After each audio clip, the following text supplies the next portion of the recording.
ओम नमो भगवते वासुदेवाय। हमारे इस चैनल पर आपका बहुत बहुत स्वागत है।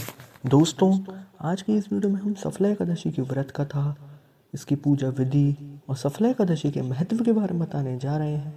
दोस्तों, आशा करते हैं कि भगवान विष्णु की कृपा आप पर बनी रहे और आपकी सारी मनोकामनाएं भी पूरी हों। दोस्तों, अगर आपने हमारे चैनल को अभी तक सब्सक्राइब नहीं किया है तो सबसे पहले जाके हमारे चैनल को सब्सक्राइब कर लें, बेल आइकन दबाएं जिससे कि आने वाली वीडियो आपको जल्दी प्राप्त हो सके। दोस्तों, भगवान विष्णु की पूजा अर्चना के लिए वर्ष में 24 एकादशी के व्रत रखे जाते हैं। यह व्रत हर माह के शुक्ल और कृष्ण पक्ष की एकादशी तिथि पर रखा जाता है। इस वर्ष की अंतिम एकादशी सफला एकादशी है। माना जाता है कि इस व्रत को रखने से हर कार्य में सफलता प्राप्त होती है। पूरे वर्ष रखे जाने वाले एकादशी व्रतों का अपना अपना महत्व है।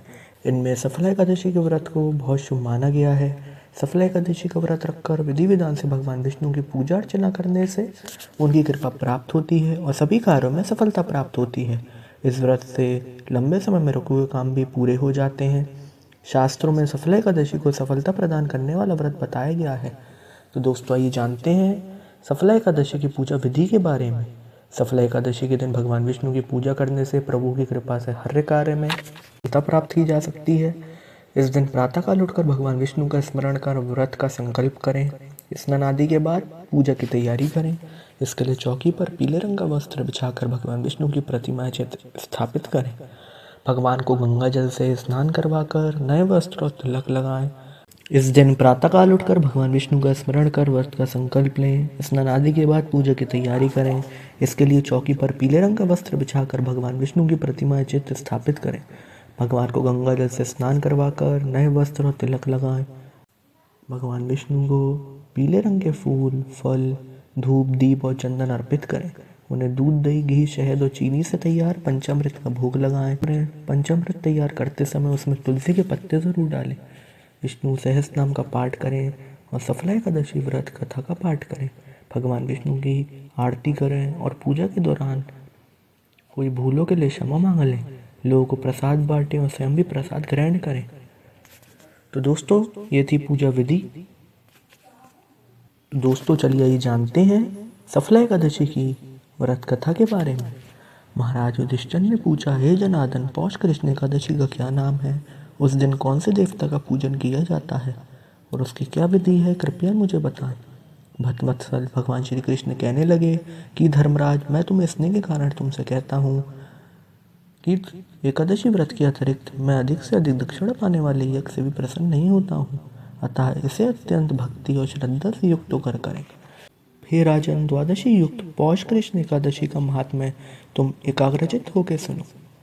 इस एकादशी का नाम सफला एकादशी है। इस एकादशी के देवता श्री नारायण हैं। विधि पूर्वक इस व्रत को करना चाहिए।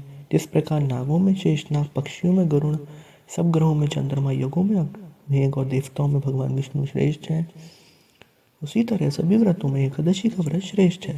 जो मनुष्य सदैव एकादशी का व्रत करते हैं वो मुझे परम प्रिय हैं। अब इस व्रत की विधि कहता हूँ। मेरी पूजा के लिए ऋतु के अनुकूल फल, नारियल, नींबू, नवेग आदि 16 वस्तु का संग्रह करें। इस सामग्री से मेरे पूजा करने के बाद रात्रि जागरण करें। इस एकादशी के व्रत के समान यज्ञ, तीर्थ, दान, तप तथा और कोई दूसरा व्रत नहीं है। 5000 वर्ष तप करने से जो फल मिलता है उससे भी अधिक सफला एकादशी का व्रत करने से मिलता है। हे राजन, अब आप इस एकादशी की कथा सुनाइए। चंपावती नगरी में एक महिष्मान नाम का राजा राज्य करता था। उसके 4 पुत्र थे। उन सब में लुम्पक नाम वाला बड़ा राजपुत्र महापापी था। वह पापी सदा पर स्त्री और वैश्य गमन तथा दूसरे बुरे कामों में अपना पिता का धन नष्ट किया करता था। सदैव देवता, ब्राह्मण, वैष्णवों की निंदा किया करता था। जब राजा को अपने बड़े पुत्र के ऐसे कुकर्मों का पता चला तो उन्होंने उसे अपने राज्य से निकाल दिया। तब वह विचारने लगा कि कहाँ जाऊँ, क्या करूँ।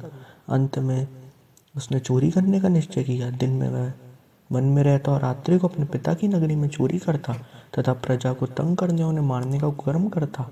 कुछ समय पश्चात सारी नगरी भयभीत हो गई। वह वन में रहकर पशु आदि को मारकर खाने लगा। नागरिक और राज्य के कर्मचारी उसे पकड़ लेते किंतु राज्य के भय से छोड़ देते। वन में एक अति प्राचीन विशाल पीपल का वृक्ष था। लोग लोग उसकी भगवान के समान पूजा करते थे। उसी वृक्ष के नीचे वह महापापी लुम्पक रहा करता था। इन वन को लोग देवताओं की क्रीड़ा स्थली मानते थे। कुछ समय पश्चात पौष कृष्ण पक्ष की दशमी के दिन वह वस्त्रहीन होने के कारण शीत के चलते सारी रात्रि सो नहीं सका। उसके हाथ पैर अकड़ गए। सूर्योदय होते होते वह मूर्छित हो गया। दूसरे दिन एकादशी के समय सूर्य की गर्मी पाकर उसकी मूर्छा दूर हुई।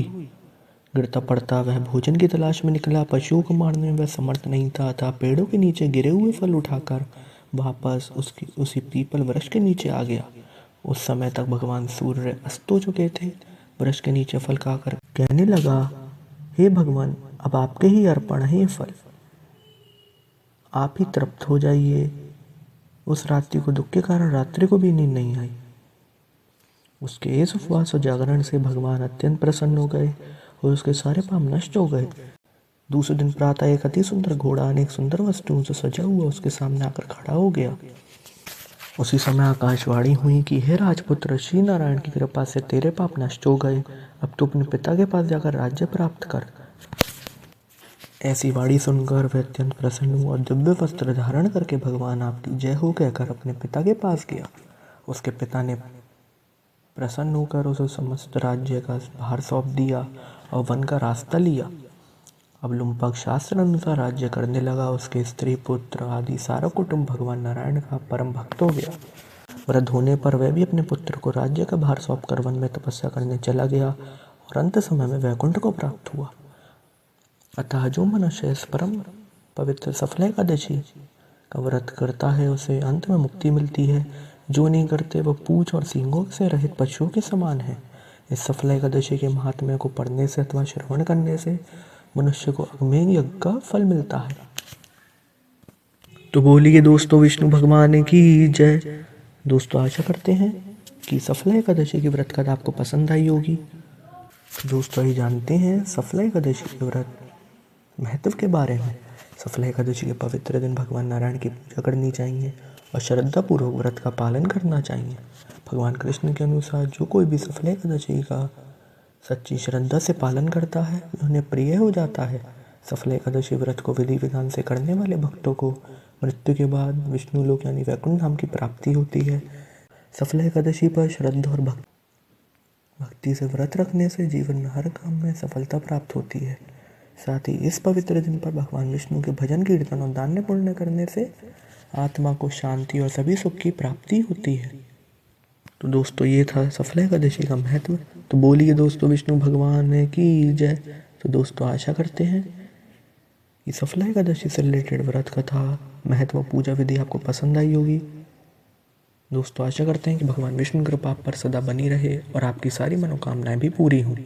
दोस्तों, अगर आपने हमारे चैनल को अभी तक सब्सक्राइब नहीं किया है तो कृपया सबसे पहले जाके हमारे चैनल को सब्सक्राइब कर लें, बेल आइकन दबाएं और इसे अधिक से अधिक लोगों को शेयर भी करें। ओम नमो भगवते वासुदेवाय।